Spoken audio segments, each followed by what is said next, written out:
Hentikan spekulasi, hapuskan berita yang tidak pasti. Tak pasti, jangan kongsi. Assalamualaikum dan salam keluarga Malaysia. Anda bersama saya Nadine Nordin dalam Pastikan Sahih edisi Khamis 18 November 2021. Apakah antara nasihat terkini yang dikirimkan oleh pihak Majlis Keselamatan Negara melalui pesanan ringkas SMS? MKN memaklumkan sekiranya anda mengalami sesak nafas dan kelesuan yang teruk, ia adalah antara gejala pesakit COVID-19 dan anda perlu mendapatkan rawatan segera di hospital. Sila hubungi 999 untuk bantuan kecemasan. Dan MKN turut menjawab pertanyaan umum mengenai rawatan kendiri COVID-19. Adakah perlu mengambil antibiotik? Jawapannya adalah tidak perlu. Sekiranya anda bergejala, segera rujuk fasiliti kesihatan. Ayuh kita mulakan Pastikan Sahih dengan perkongsian ini. Tiada cacing helikopter dalam pisang. Pasti ada di antara anda yang melihat dan menerima video cacing dalam pisang ini, bukan? Besar dan panjang pula tu. Menurut Jabatan Pertanian Malaysia DOAM menafikan rakaman video yang tular menerusi media sosial mengenai isu kewujudan cacing helikopter ataupun Helicobacter dalam pisang. Menurut Ketua Pengarah DOAM, maklumat yang dipaparkan dalam hantaran ditularkan itu juga tidak benar. Dengan informasi dapati tidak sahih selain diragui. Sehingga kini tiada aduan dan laporan mengenai kes serangan Helicobacter pada tanaman pisang di Malaysia yang diterima oleh pihak jabatan. Berdasarkan rekod luar negara, rakaman yang tular itu juga dapati berasal dari sumber tidak sahih kerana adalah tidak normal untuk cacing menyempurnakan kitaran hidup dalam pisang. Ia turut diakui pihak berkuasa Keselamatan Makanan dan Pertanian Abu Dhabi di Emirat Arab Bersatu menerusi ciapan di akaun rasmi Twitter agensi tersebut pada 1 November lalu. Hasil carian MCMC juga mendapati berita palsu ini juga telah tular di luar negara seperti di India, Arab Saudi dan Afrika Selatan. Sebab itu, kita disarankan untuk mengamalkan BSS, iaitu baca, semak dan sebar. Jangan sesekali abaikan S yang pertama, iaitu semak. Seterusnya, iklan palsu tawaran projek perumahan RUMA-WIP. Pemberitahuan dan peringatan semula iklan palsu tawaran projek perumahan RUMA-WIP iaitu Residensi Wilayah Keluarga Malaysia di media sosial. Masih terdapat individu yang tidak bertanggungjawab menyebarkan maklumat palsu ini demi kepentingan diri dan keuntungan yang cepat. Orang ramai diminta untuk tidak mendedahkan maklumat peribadi di portal yang tidak berdaftar. Segala maklumat berkenaan Residensi Wilayah Keluarga Malaysia boleh rujuk di portal rasmi residensiwilayah.kwp.gov.my. Ingat, maklumat peribadi anda adalah rahsia. Jangan sewenang-wenangnya memberikan maklumat peribadi anda kepada pihak yang diragui dan tidak dikenali. Kenyataan media kami bawakan Pengarah Kesihatan Negeri Pahang mengenai maklum balas tular berita pengunjung terkandas seram kecoh bas bawa pesakit COVID-19 dari Cameron Highland. Jabatan Kesihatan Negeri Pahang menjelaskan situasi adalah terkawal dan hanya melibatkan pemindahan pesakit positif COVID-19 ke PKRC. Kesemua 9 orang pesakit perlu dimasukkan ke PKRC kerana situasi rumah yang kurang sesuai untuk menjalani kuarantin kendiri. Setakat ini, Pejabat Kesihatan Daerah Cameron Highland tidak menerima sebarang notifikasi kes positif dalam kalangan pelancong untuk tujuan pengesanan kontak. Notifikasi yang diterima setakat ini adalah melibatkan kontak keluarga dan bukannya pelancong. Kenyataan media Ketua Polis Daerah Dang Wangi berkenaan siasatan kes pelanggaran SOP PPN Fasa 4 oleh wanita bukan warga negara di laluan pejalan kaki Taman KLCC Kuala Lumpur. Hasil penelitian ke atas gambar menunjukkan wanita bukan warga negara sedang berjalan kaki tanpa memakai pelitup separuh muka di Taman KLCC Kuala Lumpur. Untuk makluman, bahagian siasatan jenayah IPD Dang Wangi telah membuka satu kertas siasatan serta siasatan sedang dijalankan dan seterusnya akan dirujuk ke Pejabat Timbalan Pendakwa Raya untuk tindakan lanjut. Orang ramai dinasihatkan untuk sentiasa mematuhi SOP yang sedang berkuat kuasa dan tindakan di bawah peruntukan undang-undang akan diambil jika berlaku ketidakpatuhan. Laporkan kepada pihak berkuasa sekiranya terlihat aktiviti pelanggaran SOP. Seterusnya, kita bawakan lagi kenyataan media Ketua Polis Daerah Sentul berkenaan kes mati mengejut melibatkan seorang kanak-kanak berusia 4 tahun terjatuh dari tingkat 29 ke tingkat 8 di sebuah kondominium Jalan Ipoh, Kuala Lumpur. Siasatan mendapati mangsa ditinggalkan bersendirian tanpa pengawasan oleh bapanya dalam keadaan pintu berkunci kerana keluar membeli barang. Setelah pulang, bapa mendapati anaknya telah tiada dan mendapatkan bantuan dari pihak pengurusan. Mangsa ditemui di kawasan koridor tingkat 8 dalam keadaan tidak bernyawa. Siasatan mendapati tingkap bilik mangsa dalam keadaan terbuka dan terdapat satu kerusi di tepi tingkap bilik tersebut. Mangsa telah dirujuk ke unit forensik Hospital Selayang untuk dibedah siasat bagi mengenal pasti punca kematian. Kes diklasifikasikan sebagai mati mengejut iaitu SDR dan orang ramai yang punya maklumat berkaitan kes ini boleh hubungi bilik gerakan IPD Sentul di talian 03-4048-2206. Awas Keldai Account. Adakah anda tahu? Keldai Account merujuk kepada individu yang menyerahkan akaun bank miliknya kepada individu lain untuk digunakan. Akaun bank tersebut kemudiannya digunakan bagi menerima atau memindahkan wang hasil jenayah tersebut. Keldai akaun biasanya akan menerima bayaran sewa RM500 hingga RM1,000 sebulan atau dijual dengan harga RM300 sehingga RM1,000 sekeping kad ATM. Keldai akaun juga terdiri daripada peminjam ahlong.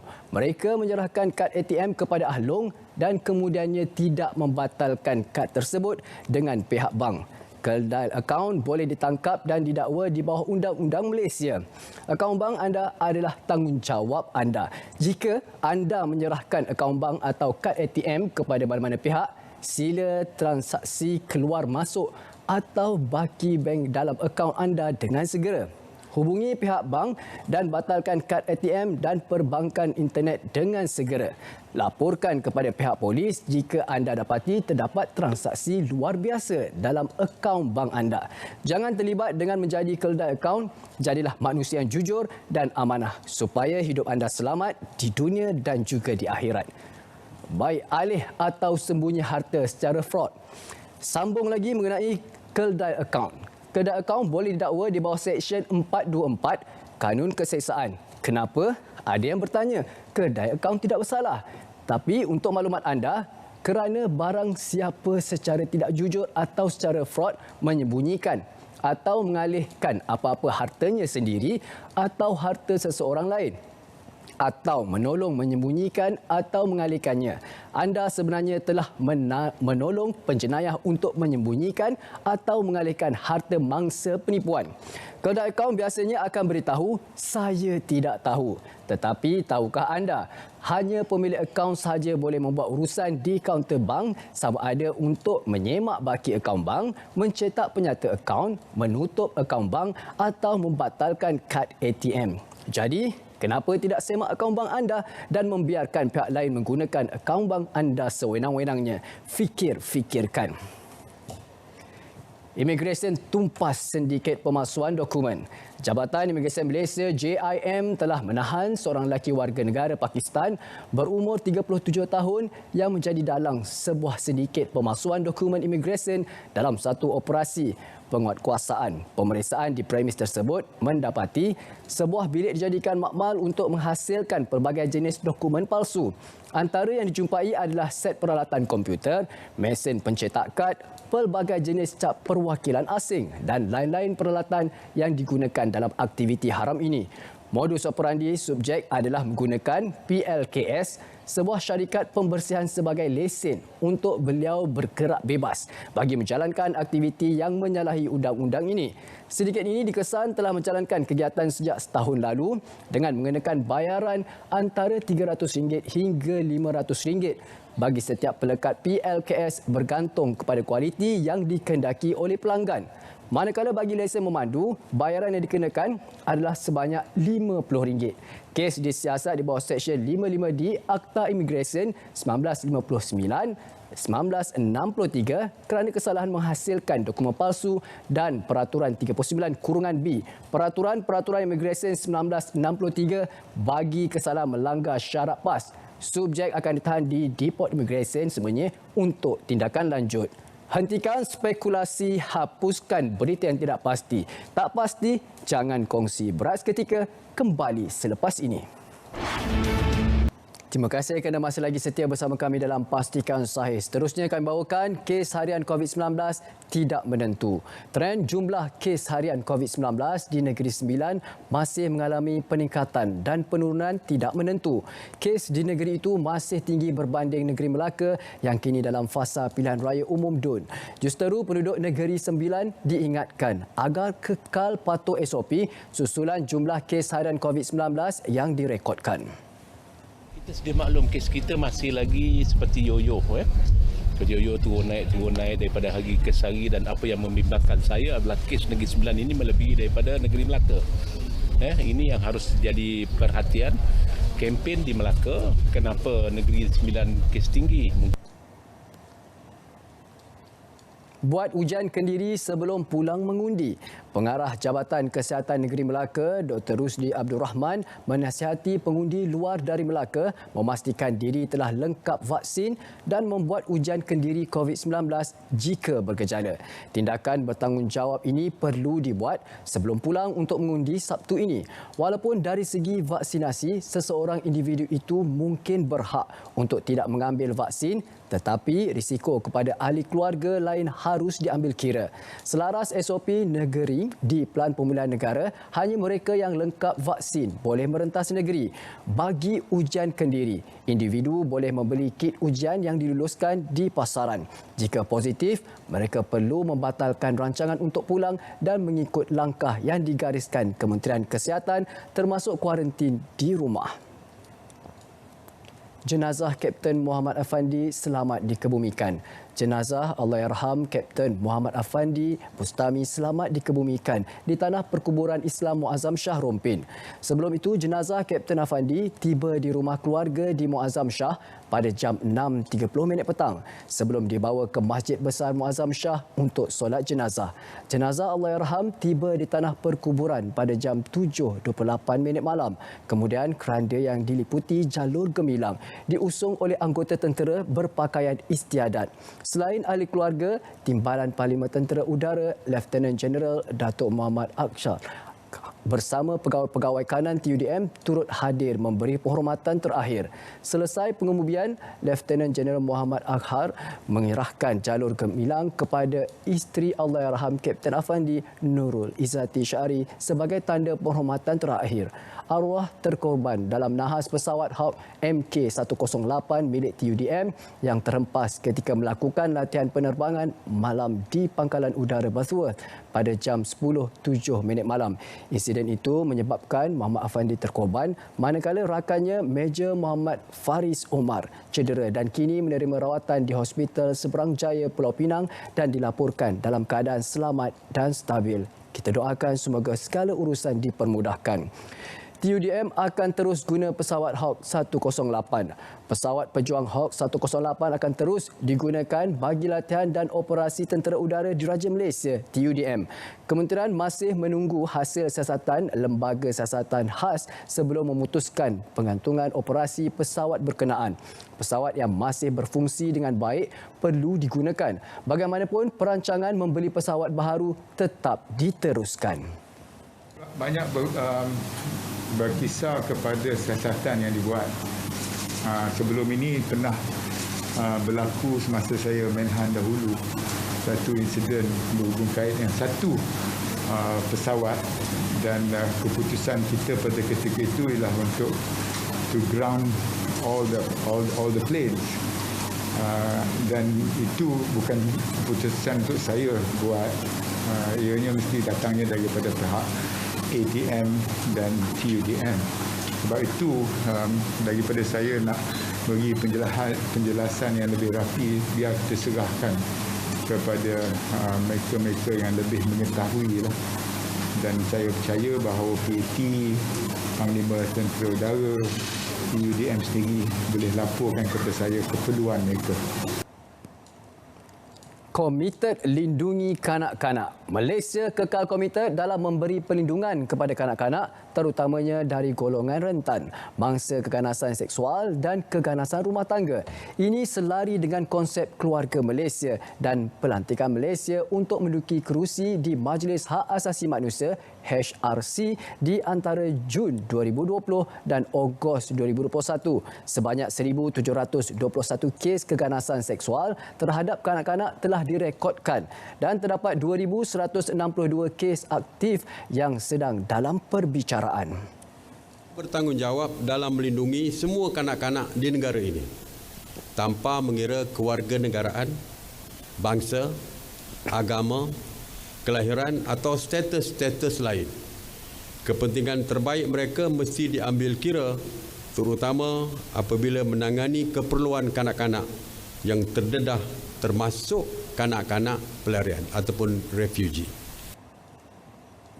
Beralih ke modul rangkaian 5G, modul yang akan digunakan kerajaan dalam melaksanakan rangkaian 5G di negara ini akan diperincikan Kementerian Keuangan semasa sesi pergulungan kementerian itu di Dewan Rakyat. Timbul perdebatan dalam memilih penggunaan rangkaian sama ada konsep multi-sistem iaitu pengkalan 5G dikendali pelbagai syarikat telekomunikasi atau single wholesale network system yang hanya melibatkan syarikat tunggal. Kerajaan juga maklum konsep penyediaan tunggal yang dirancang untuk digunakan sekarang mempunyai sejarah kegagalan di beberapa negara lain seperti Mexico. Dibuat tentang punca-punca kegagalan dan setakat maklumat yang kita perolehi, asas dan latar belakang masalah adalah sangat berbeza sekali dan model single wholesale network yang dipakai di negara tersebut adalah tidak sama dengan apa yang dirancang untuk digunakan melalui DNB. Walaupun demikian, Yang Berhormat Menteri Kewangan akan membuat penghuraian lebih terperinci berhubung dengan DNB kerana DNB adalah sebuah syarikat yang di bawah tanggungjawab Kementerian Kewangan sementara Kementerian Komunikasi dan Multimedia mengawal selia sudut pembagian spektrum serta pelaksanaan perkhidmatan kemudian nanti. Yang di-Pertuan Agong tinjau rumah baru keluarga Asnaf. Yang di-Pertuan Agong Al-Sultan Abdullah Riaduddin Al-Mustafa Billah Shah berkenan mencebaduli berangkat meninjau rumah baru milik Asnaf dan mengurniakan sumbangan kepada 5 keluarga di Pekan Pahang. Baginda tiba di Kampung Permatang Pauh, memandu sendiri kenderaan pacuan 4 roda ke Kampung Parit Dalam dan Kampung Padang Polo. Baginda menyantuni setiap keluarga berkenaan selain meninjau pembinaan rumah baru yang dikelola syarikat Platinum Victoria Sdn Berhad menerusi program tanggungjawab sosial korporat syarikat itu dengan peruntukan RM2 juta bagi proses baik pulih rumah. Penerima bersyukur apabila kediaman yang usang telah dibaik pulih. Skop sedia peluang kepada bekas banduan. Inisiatif A Second Chance and Opportunities for People to Excel. Skop dilihat dapat membantu menyediakan peluang pekerjaan kepada bekas banduan. Projek rintis ini melibatkan 3 fasa bermula tahun ini sehingga 2023 dengan penyediaan latihan kemahiran industri dalam sektor pekerjaan. Berharap agar lebih ramai majikan tampil memberikan sokongan dan peluang dengan menawarkan penempatan pekerja kepada bekas banduan. Jadi kita telah melaksanakan pelbagai latihan kepada bekas banduan dan mereka akan diserap seramai 1,000 orang dan mereka akan diserap dalam beberapa syarikat untuk bekerja selepas ini dan gaji adalah lebih kurang daripada 1,200 hingga 2,500. 95.5% populasi dewasa lengkap divaksin. Seramai 22,350,755 individu atau 95.5% daripada populasi dewasa di negara ini telah lengkap menerima suntikan vaksin COVID-19 setakat 11.59 minit malam tadi. Berdasarkan data Kementerian Kesihatan KKM melalui laman COVID Now, sejumlah 22,891,100 963 individu atau 97.8% bagi populasi dewasa pula telah menerima sekurang-kurangnya 1 dos vaksin. Bagi populasi remaja, 81.4% atau 2,563,344 individu telah lengkap vaksinasi, manakala 87.2% atau 2,745,553 lagi menerima sekurang-kurangnya 1 dos vaksin COVID-19. 6 daripada 300 kes Sarawak libatkan jangkitan paru-paru. Hanya 6 daripada 300 kes positif COVID-19 yang direkodkan di Sarawak mengalami jangkitan paru-paru dan memerlukan bantuan pernafasan.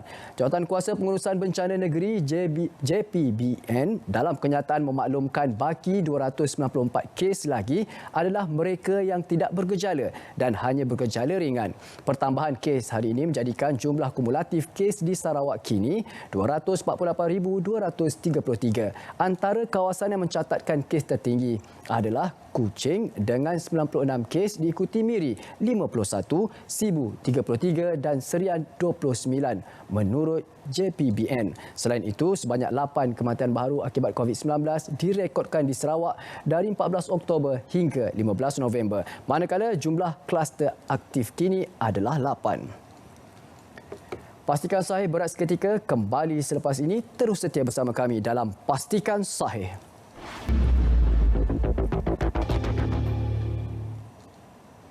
Terima kasih kerana masih lagi setia bersama kami dalam Pastikan Sahih. Seperti biasa, untuk segmen yang terakhir, kami bawakan hebahan yang perlu diwar-warkan kepada anda untuk anda ikuti. Jangan lupa untuk saksikan siaran langsung pelancaran Pusat Ekonomi Digital Keluarga Malaysia yang akan disempurnakan oleh Bapa Keluarga Malaysia iaitu Yang Amat Berhormat Datuk Seri Ismail Sabri Yaakob, Perdana Menteri Malaysia, pada 21 November 2021 Ahad 9.30 pagi. Anda boleh saksikan sudah semestinya di saluran berita RTM My Freeview 123, juga siaran serentak di TV1. Untuk mudah, muat turun saja RTM Klik ke telefon pintar anda melalui Google Play atau App Store.